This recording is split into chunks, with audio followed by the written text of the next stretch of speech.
All right, welcome to Bet the Edge on Halloween. Thanks everyone watching on the NBC Sports YouTube channel. I am Jay Croucher. Drew Dinsick is dressed as Russell Wilson. So we go. In the spirit of Halloween, today we're going to be talking about trick or treat teams in the NFL, teams that we think are better or worse than consensus. We're going to talk about Monday Night Football between the Bengals and the Browns, and then jump into the NBA and talk Nets, Clippers, and Heat, and whether it is time to panic. Drew, dressed as a hot dog, how was your weekend? How'd you go in the NFL? Well, our Seahawks won. I Yes, feel like the NFC South may be slipping through the fingers of the Panthers. They just needed to make that extra point or that chip shot field goal, and we're probably talking about, is these guys going to win this division? But Seahawks take care of business. That was huge. Definitely took an L with the Cardinals. Weird game. Felt like those two teams were equal coming into that game. I leave thinking those two teams are equal, and yet they couldn't cover a spread or stay within a touchdown. So weird game there. And ultimately, I feel like last week was sort of the final week where you really could say, hey, we really don't know what the playoff picture is going to look like. Things could happen. Pieces are moving. And then after these results, I feel like, oh, wait, no, actually, the NFC is almost entirely crystallized. And the AFC, it's going to take a lot to move the top two teams off the top two rankings. In fact, I mean, outside of catastrophic injury, I don't think you're moving the Bills and the Chiefs out of the top of the market rankings for the rest of the season. So, yeah, we went from sort of anything can happen to, hey, let's get to the playoffs. Yeah, I do think the last spot in the NFC is still a little bit up for grabs, in that I think you can lock in Dallas. You can probably lock in the San Francisco, Seattle, whoever doesn't win the division. I'm not sure that's locked city yet, but that's looking pretty solid.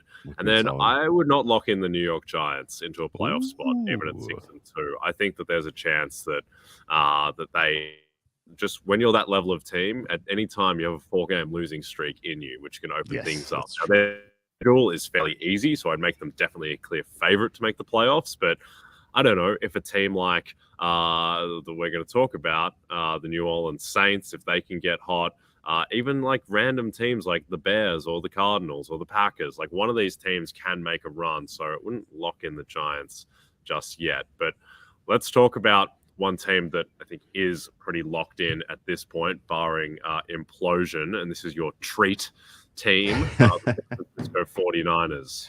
What did you like there? So it's, this was tough because picking a trick or treat when I feel like the market rankings on almost all these teams is pretty close now, if not exactly correct. I still do, though, think that for NFC Championship, I don't mind taking a swing against the Eagles. They shouldn't be plus 195.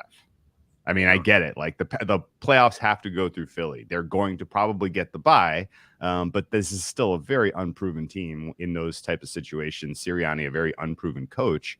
And so if you're going to give me a shot at a 49ers team that not only is starting to get healthy, but has added some pieces, may add more pieces, may get more healthy, I'm interested in that if you can give me a price in the 6-1 range. And so I think in general, betting on the Niners to be a factor in the NFC broadly is fair. Not only could they may be able to steal the West from the mighty Seahawks. It's possible. We'll leave that door open. And even if they don't and have to go on the road and win in the playoffs, I mean, they did it last year with Jimmy G having an absolute busted shoulder, broken thumb.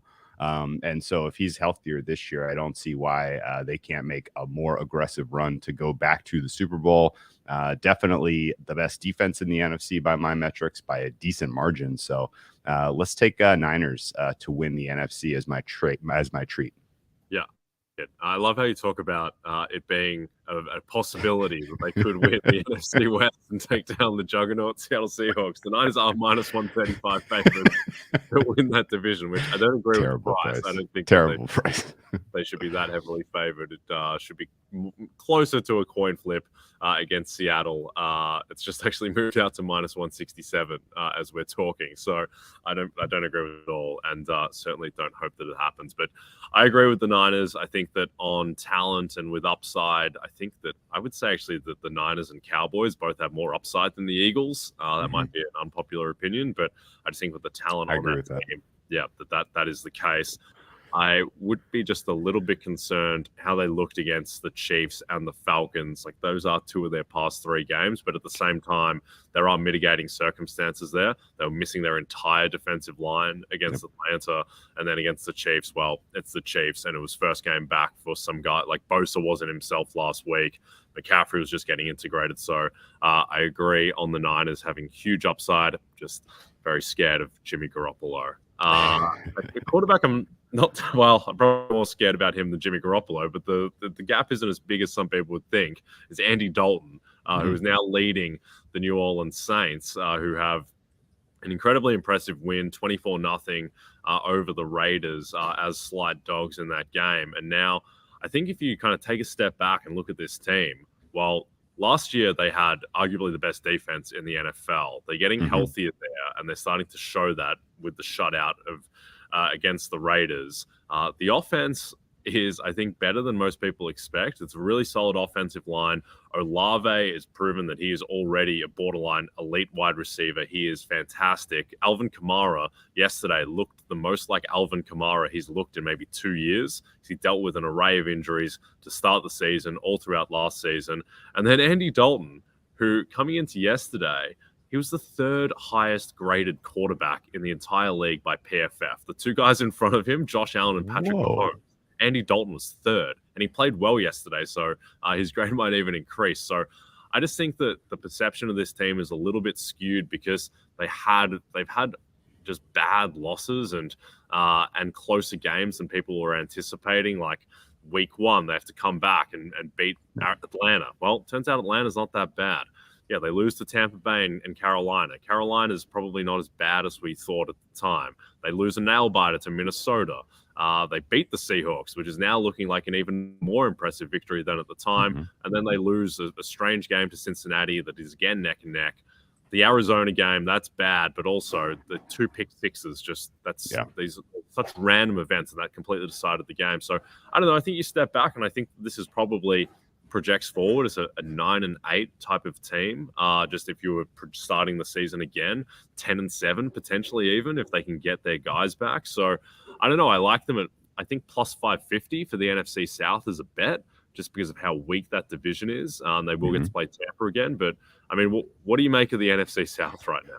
I mean, that's the one division that is completely up for grabs. Everything else, is starting to crystallize, as we talked about. But Bucks being minus odds is insane, considering how they've looked, number one, and what's happened recently with that team, which is the defense is starting to fall apart and lose significant players. Shaq Barrett, he matters, man. That's their pass rush. Like that's potentially a problem. And Tom Brady presumably will get the offense right. Any bet on the Bucks is assuming that he will figure something out down the stretch, and the Bucks, no one is running away with this division, so they're still obviously live. But it's still a question of, will the offensive line get good? They're lacking talent. Like, are they able to just kind of through continuity alone and through reps just become serviceable, at which point maybe this offense does reach its potential? But Saints at plus 550 is a bet for me. I'm looking at my fair price. I make the Saints just under 3-1 as my fair to win the South. I don't think, I mean, that's a big number. I'm actually surprised. I am definitely, and I don't want to spoil the surprise, but I'm not buying the Falcons. Well, let's get straight to that, because they're your trick team, the Atlanta Falcons, who are plus 210 to win the NFC South, which I don't agree with at all, the gap in price between them and New Orleans. So why don't you like Atlanta? It's too one-dimensional offensively, and it can be solved. We've seen it get solved, and now they're dealing with losses on the defensive side of the ball that are meaningful. Now, if AJ Terrell comes back and he is the player we expected for this season, then it's not as big of a liability on the defense. But right now, PJ Walker torching those guys yesterday is just, I mean, that's going to be the norm. Like the PJ Walkers of the NFL are going to have their day against this defense, which means it's going to be incumbent upon this offense to score 30 points a game. And the way they're doing it right now is just, it's not sustainable in my mind. I think in general, Marcus Mariota's like performance is due to regress. In general, he has been a lot healthier than expected. He has been a lot more kind of safe with the football than expected. And, a couple of turnovers dooms this team. They literally cannot sustain like a negative turnover margin in a game and win just because their offense is so fragile. So a lot about this Falcons team that I don't think is worth buying. And now you might say, well, how the Falcons, the market makes them 3 points worse than an average team on a neutral field. That's probably right, but they shouldn't be ahead of the Saints in this picture that we're looking at right now for the NFC South. And realistically, like if they ultimately do force their way into the playoff mix, it's going to be fluky. It's not going to be real. Yeah. The Falcons, they somehow have the second most points in the NFC, which is not going to sustain. The only thing that I would worry about with Atlanta in terms of if you're fading them, and I agree, they are to be faded, but their next 6 games are Chargers, at Panthers, Bears, at Commanders, Steelers, at Saints. Like, that is a very easy schedule overall. Is it? I think it's pretty easy overall. I mean, there's just no juggernauts. Like, they're not going to be 6-point dogs in any of those games or anything like that. Like, they don't have a Bills or a Chiefs or an Eagles. That's fair. That's fair. So I think these are like they're winnable games. And yeah, I don't know with the Falcons. I think there is some Giants light potential about the Falcons where they're just good enough that they hang around and then they get variance in close games that goes their way and then somehow they're at 9-8. But I think the most likely situation is they certainly do tail off. And another team that I'm expecting will tail off at some point is the Minnesota Vikings, who we both faded yesterday in you taking the Cardinals. I took the Cardinals as well. I took them on the look ahead. That didn't go great. It was actually probably worse for me to be sweating out with that because it wasn't. It was one of the more painful losses when you get 3 chances to drive and cover, and Kyler Murray burns them all to the ground, and Cliff Kingsbury. I don't know. That Arizona team is just broken, but wasn't very impressed by that Minnesota team either. They had multiple opportunities to close that out and didn't. Somehow they've become the kings of one-score games after famously being terrible perennially. Now this year their past 5 games, they've all been one-score games, and they're 5-0. None of those teams are juggernauts either. But the problem is that if you're fading the Vikings, like they still do have a relatively easy schedule the rest of the way. Fortunately, though, they do have a 3-game stretch where they go at Buffalo, Dallas, New England, for whatever New England is at that point. But at Buffalo, Dallas, suspect that will be their reckoning, even this coming week at Washington. For a team of Minnesota's level, that's not a total gimme either. But, I mean, they're going to win the division. At this point, no one's going to beat them for that, so they're probably going to be a 2 seed, and then they're going to play the 7th seed, so they might even win a playoff game. But I'm not buying the Vikings long term. Are you with me there? Oh, without question. This is a team that's going to be laying a lot of points at home in the wild card weekend, and I'm going to bet against them. I think there's no question in my mind here. They're going to have to draw an opponent that I have even more, they're going to have to draw the Falcons or something. The problem is it's probably going to be the Giants or the Falcons or maybe the Seahawks. I kind of want a chance to take Daniel Jones and Brian Dable up against this Vikings defense, because the Vikings defense is the problem. Like, those guys are really, really, that they are susceptible to the wrong game plan, right game plan, wrong day. That unit's going to give up 30. So I'm with you, but I'm not exactly sure how to fade them. I think that line, if it's Minnesota home to the Giants, will be like Minnesota -6, something like that. Yeah, maybe more, maybe I'm pushing a touchdown. All right. Before we talk about Monday Night Football, a reminder to download the RotoWorld app to receive breaking player news all season long. Stay ahead of the competition by favoriting players on your roster. Get the latest injury updates, player news, and much more delivered right to your phone. It's available in the App Store today. Okay, let's talk about Bengals-Browns. Bengals are 3-point favorites on the road. The total is 45. Who do you like at the spread, Mr. Dinsick? This is a Bengals play or pass. The market has been way too aggressive, just adjusting the Bengals down. if you kind of get a read on what the Bengals want to be as plan A this season offensively, it's they want to be a balanced football team. They want to run the ball. And I think they're going to find success on the ground against the Cleveland Browns run defense that absolutely stinks out loud. And then the loss of Jamar Chase somewhat mitigated because, number one, you have two other very good wide receivers, including and also a tight end to go to there. And in general, Joe Burrow continues to, figure out the best ways to deploy his weapons in the passing game. So not like this is not my favorite play of the week here, but I don't mind at all being the buyback on the Cincinnati Bengals, given that this was a 4.5 expected line and it's come all the way down to 3, presumably only on the Jamar Chase news, which doesn't really check out to me. I mean, Cleveland, are they better than their 2-5 record? Yes. But Jacoby Brissett is still very, very suspect in end-of-game situations. And the Bengals have a defensive coordinator in Lou Anarumo, who I have a ton of respect for. That guy is making halftime adjustments as one of the best in the league at doing it. So whatever is working for Cleveland in the first half, I would expect to get adjusted out of the second half game plan. So this entirely comes down to coaching adjustments, in my opinion. And I think I like Cincinnati on that front. So excited to bet this one at halftime more than anything. Yep. I like the Bengals -3 as well. It's pushing towards 3.5 at some spots. So if you can still get 3, that is a bet. The difference between 3 and 3.5, as we know, is significant. I do think as well that Jamar Chase, obviously, he matters. He moves the line. But at the same time, in terms of when you're talking about super wide receivers, I'd say Chase matters less to the Bengals than basically any other superstar receiver does, just because of the depth that they have. I think that, say, CD Lamb or Cooper Kupp or Justin Jefferson, even Stephon Diggs, Tyreek Hill, all these guys going down matters more to their teams than it does Chase going down, just because you have T. Higgins, you have Tyler Boyd, Hayden Hurst for whatever it's worth. You have Mixon out of the backfield. Like, the Bengals offense will be fine. And right now, like, this is a defensive team as well. Their defense is better than their offense right now, which is potentially scary and gives them so much upside the rest of the way.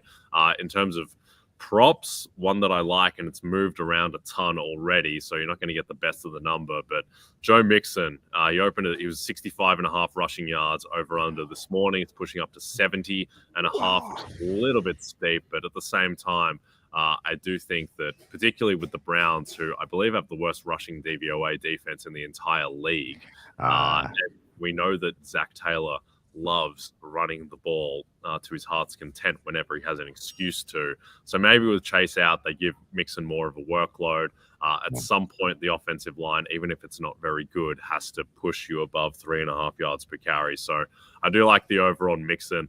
Ties into us expecting that the Bengals will be leading in this game. Any look on the total at 45? I think that's fair. If it was 44, I would probably be talking myself into an over there, just because, as you kind of mentioned, the run defense for the Browns is such a problem. By the way, Texans coming for that crown. That's the worst run defense in the NFL. It's not close. But just in general, I do think that the over is probably going to be live here.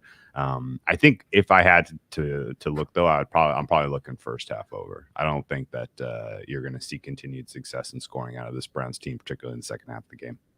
Okay, there you go. Joe Mixon has only hit 70 yards once since week 2, but he hasn't gotten to play the Cleveland rushing defense since then too much. All right, before we jump into some NBA, if you want more betting, DFS, and fantasy advice right before kickoff tonight, tune into the NFL on NBC Sports YouTube channel at 7 p.m. Eastern as Vaughn Dalzell, Lawrence Jackson, and Kyle Dvoracek answer your questions prior to kickoff between the Bengals and Browns. All right. Let's talk some association. Let's talk for the Nets, Heat, and Clippers, who all came into the season clearly in the contender circle or contender circle adjacent if you're a little bit more lukewarm on the Heat in particular. But let's start with the Brooklyn Nets, who are 1-5 this season, also 1-5 against the spread. They've been favorites in 4 of those games, and it hasn't been pretty. They're now out to plus 500 to win the East, 12-1 to win the NBA title. They're 15th in offensive rating, which that will go up. But the bigger concern is they are 30th in defensive rating. Are you panicking on the Nets? I mean, we did this once after a week of games, and I was at like a 3 out of 10. I would say I've moved the needle up to a 5 just because of what Kyrie's doing off the court. I think if Kyrie's ultimately not part of this team, then the Nets are not making the play-in. The East is too crowded. Like if they're not getting, and they haven't been getting offensive contributions from him anywhere close to what I expected. I had him as one of the top 10 offensive players in the league coming into the season by my ratings, and he's not performing at that level or even close. So don't exactly know what's going on with him. Otherwise, the team hasn't been especially healthy. We haven't really seen what they ultimately are looking like. I like that in general. Nash has already figured out he can't really go with Claxton and Simmons on the floor together. That was a no-brainer. And thankfully, it didn't take him months to figure that out. But, I think you do have to be concerned here, just given that there have been some games where things did go well for the Nets and their guys were playing well, and yet they still couldn't get a win. And, so there is still some effort questions I have about these guys, but 5-1 to win the East feels a little rich considering they're going to have to play their way in. Yeah, I think that offensively, they will be fine. Like a lot of that right now is that Kyrie Irving is shooting 29% from three. Yeah. That's not going to hold. That's going to be closer to 40%. And likewise, Kevin Durant is shooting 31% from three. Those guys are taking 14 threes a game. And with those percentages, they've got huge upside there. But the defense, which should be better than 30th going forward, but I don't think it's going to be a top 10 unit or particularly even very close just with their lack of size. The biggest concern naturally is that Ben Simmons is playing 32 minutes a game and averaging 6 points per game at the moment, and they'll get better with him and he'll figure more things out. He's too talented, and even though he doesn't look quite like Ben Simmons yet, he looks close enough that I think that he will get there at some point. But the problem is that I think right now there are 3 juggernauts in the East. Yeah. One of them is a surprise, but to me it's Milwaukee, Boston, and Cleveland. And those teams look phenomenal. And I don't think the Nets are going to crack the top 3, particularly as they've already banked 5 losses. So they're going to have to be playing road playoff series. And I think that, there's no real look. I think that if they continue to drift out and they stay healthy, then there might be a price to get them just because of all their upside. But right now, I would be pretty concerned about the Nets in regular season particularly. Just to put an exclamation point on that, assuming they navigate the Kyrie, whatever he's going through waters right now, and they come out of November and they're not like the team hasn't entirely cratered. If they're in like the 8-1, 10-1 range for the East, that's I'm adding more to my plate then. Yep. And let's see what they look like when Seth Curry and Joe Harris get properly reintegrated as well, because that's pretty significant. Those are 2 of their 6 best players, certainly. So that's pretty key. Let's go to another team in the East who have 5 losses, the Miami Heat, coming off a 1 seed last year, won Jimmy Butler 3 away from making the finals. And now it seems like they've slipped very much into tier 2 in the East. And I think right now what the Heat are dealing with is that they have to make a series of uncomfortable trade-offs now that PJ Tucker's not around. So if you're putting Tyler Hero in the starting lineup, and that's fine, and that's going to boost your offense, but it comes at the expense of your defense. Mm-hmm. And right now we're just seeing that when Bam is on the floor, yes, they have a good defense. When he's off, it's catastrophic. They do Udonis Haslem in the rotation against Sacramento, like in the first quarter, which is just bizarre. And then when Jimmy Butler is off the floor, the offense is just not viable. So I think they're missing one piece, and it's not like they're missing a piece on the level of even like a Malcolm Brogdon. They're missing a piece on the level of like a Bradley Beal, which you can't just pick up. So I think they're just a player away. I just don't think that they have the defensive ceiling without PJ Tucker, and I don't think they have really the offensive ceiling with this current personnel that struggled so much already in the against Boston. So I'm not feeling great about the Heat, and I'd actually make Atlanta favorites to win that division now. Oh, by a lot. In fact, Heat at plus 120 to win that division at some spots is not correct. This team, and you know what's annoying about this is that the Southeast was up for grabs. We talked about this as we were kind of launching the season because this was expected. This is not a surprise. Anyone that's like, man, why the Heat were the 1 seed last week? What's going on here? Like, you didn't put your player ratings together if you thought this was going to work. And so, the Southeast was up for grabs. I'm just annoyed that the Magic aren't winning games. They're freaking 1-6, even though that's a team that should be competing right now. And I guess it's a bummer too, because it's that they have the most upside in that division. I think it's going to be tough for them now to run down the Hawks, who are finding ways to win. And Hawks kind of an interesting team, but a team that I'll be very much fading in the playoffs once we get there.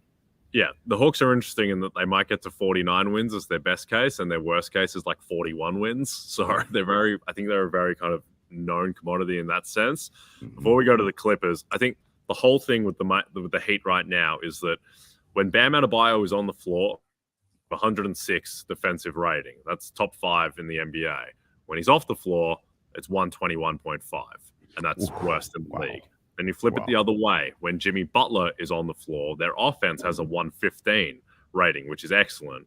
And when he's off the floor, it goes down to 89, which is worse than the league. So it's these uncomfortable trade-offs. They just don't have another third star to go with those guys.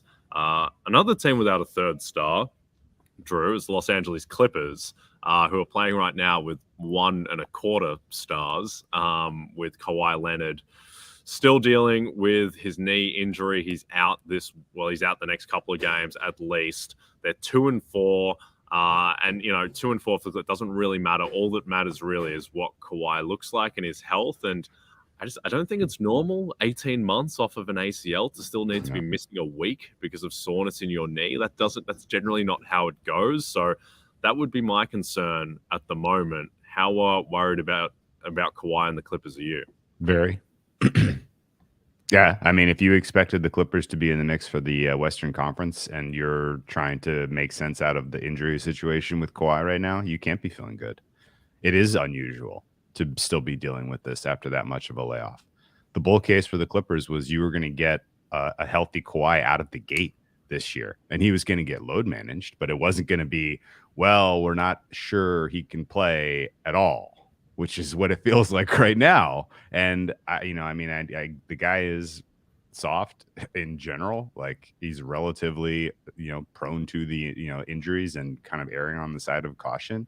I think had he not gotten that title in Toronto and have the finals MVP beating a Warriors team that didn't have Kevin Durant and Klay Thompson, I think people are having a very, very different opinion of him as a player and of this Clippers team as a contender. If aging curve comes for everyone, doesn't matter how good you are. It doesn't matter how high your peaks are over the course of your career.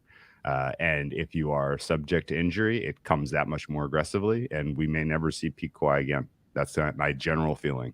And until he proves otherwise, I think that has to be in your kind of range of outcomes for this Clippers team, that he's just not available for you come playoffs. Very grim from Drew Dinsick on a Monday morning. Kawhi, done, 31 years old. I would actually obviously Kawhi is the most important player on the team, but the alarm that I would be ringing outside of Kawhi's health is that it kind of looks like Reggie Jackson is just done. Where he's going to turn 33 this season. He is not playing well at all. He's shooting 37% from the floor, 32% from three. Their net rating with him on the floor is catastrophic. It's -14, which is not good. It's mitigated a bit by the fact that John Wall, I think, looks better and more athletic than anticipated. But John Wall he's not Washington John Wall anymore, clearly. They will get better. They're clearly a playoff team. Even without Kawhi Leonard, they are a playoff-level team, just with their depth, still having Paul George. But Kawhi obviously gives them that title ceiling. So I think it's a little time to be a little bit concerned about the Clippers. And I'm getting to the point where there are other teams, I think, that I almost like more than the Clippers at this point. Teams like Memphis with their upside when they get Jaren Jackson back. Dallas have significant upside. I haven't liked what I've seen from Minnesota so far, but that team has significant upside as well. The Warriors don't look great, but they'll figure it out, even though their bench is not good at the moment. But is there one team in the West right now that you're jumping on board now while we're only a week and a half in before prices really begin to shift? The West is very weird. I don't think that we have a very clear picture at all of what's going on here. As I look down the board right now, the Suns at 5-1 are interesting just because they're getting contributions out of players that I did not expect at all. I had thought that some of the turnover on that team was going to impact them, but they look like the regular season juggernauts that we remember from last year. So Paul's not the player he once was, but Devin Booker has absolutely picked up the slack there. Like what I've seen from Jock Landale, that guy can play. So yeah, he's solid. And just in general, that second unit is a bunch of tryhards. So Suns to me, I'm not like going all in on them because the pain is still real. But I think 475 is a decent play. And I think you brought up the Grizzlies as a potential contender. Plus 850. That sound right to you? I mean, they're going to get Jaren Jackson Jr. back this season. Yeah, I think that should be more like plus 450. But we'll talk Grizzlies later in the week. Got a lot of feelings about the Memphis Grizzlies, a lot of markets that are interesting there. But before we wrap, just one question that's come through about NBA plays for tonight. Drew, what are you looking at on the slate? I played a couple of overs. They moved big time, though, so I don't think I would really get involved at this. I'm seeing some unders. I played under in the Wizards-Sixers game. I played under in the Jazz-Grizz game. And I played under in the there was one other. Oh, yeah, Pistons-Bucks. I think at the current prices, the only one I would still lay is go play under is the Sixers-Wizards. I don't know. I think I am not winning this year in the NBA, at least in the regular season so far.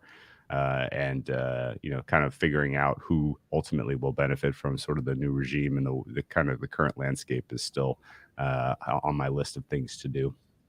Yep, that makes sense. Pacers plus 8.5 against the Nets is an interesting one. I'm not sure the Nets have earned the right in their current state to be 8.5-point favorites over a team that's been surprisingly plucky and just recently beat them as well.